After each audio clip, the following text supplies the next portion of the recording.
ang patnubay ng magulang ay kailangan. Ang paksa ng ating tatalakayin ngayon ay tungkol sa pagkamatay ng mga bata. Paano sila namatay at sino ang pumatay sa mga bata?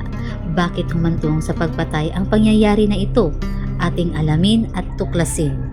Ang pagpatay, isang nakababahala na kaso ng sunod-sunod na pagpatay ang nagpayanig sa Panipat, Haryana.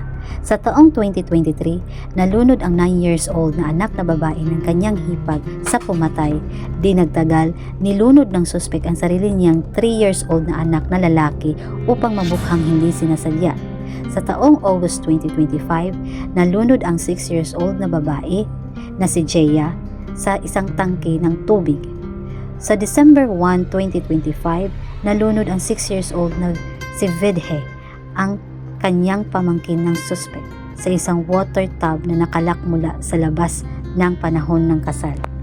Ang mga pulis na nag-imbestiga na nagsabi na hindi ito pangkaraniwang na mga pangyayari at habang natuklasan ang katawan ni Vidhe, kinumpirma ng CCTV footage ang paggalaw ni Poonam sa lugar. Sa ilalim ng interogasyon ng mga otoridad, inamin ni Poonam ang lahat ng 4 na pagpatay. Inilarawan siya ng pulis bilang mataas ang pinag-aralan. May hawak na MA sa Political Science ngunit psychopathic.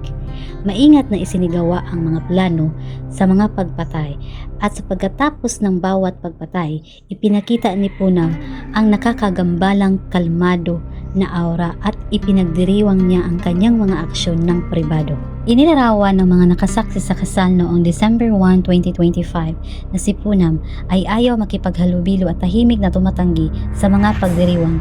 Sinabi ng mga otoridad na tinakpan ng detachment na ito ang mga masasamang intensyon na kanyang kinikimkim sa mga bata sa paligid niya. Sa bawat kaso, minamanipula o ni Poonam ang tiwala para ihiwalay ang mga bata. Noong gabi ng pagpatay kay Vidhe, iniulat at hinikayat ni Poonam ang batang babae sa isang batya na puno ng tubig sa ilalim ng pagkukunwari ng sleepover. Pagkatapos ay nilunod pero pumiglas ang bata ayon sa suspect. Nag-alok si Poonam ng mga maling paliwanag para sa mga basang damit ng tanungin ng mga miyembro ng pamilya. Pinapanatili niya sa normal ang lahat. Na-secure ng pulisya si Poonam sa judicial na kustodiya at patuloy na nag-imbestiga sa buong krimen. Ang pagsisiyasat ng pulisya sa Haryana kay Poonam ay nagbubunyag ng isang nakakagambalang psikolohikal na profile. Kung totoo ang mga paratang na ipinapakita ni Poonam, ang mga katangian ng isang high-functioning psychopath. Ang sentro ng mga krimen ay isang malalim na delusional na pakiramdam ng karapatan. Inuulat na naniniwala si Poonam na walang bata ang dapat na mas maganda kaysa kanya.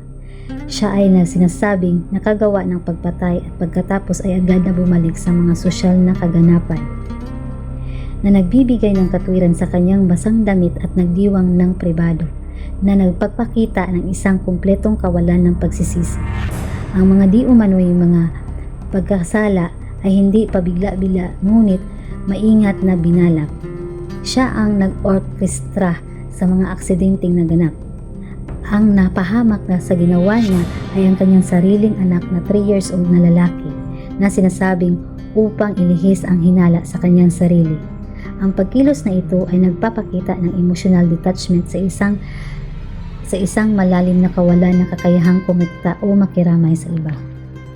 Ito ang high-functioning psychopath, sabi ng mga pulis na iminumungkahi ng mga aksyon ni Poonam.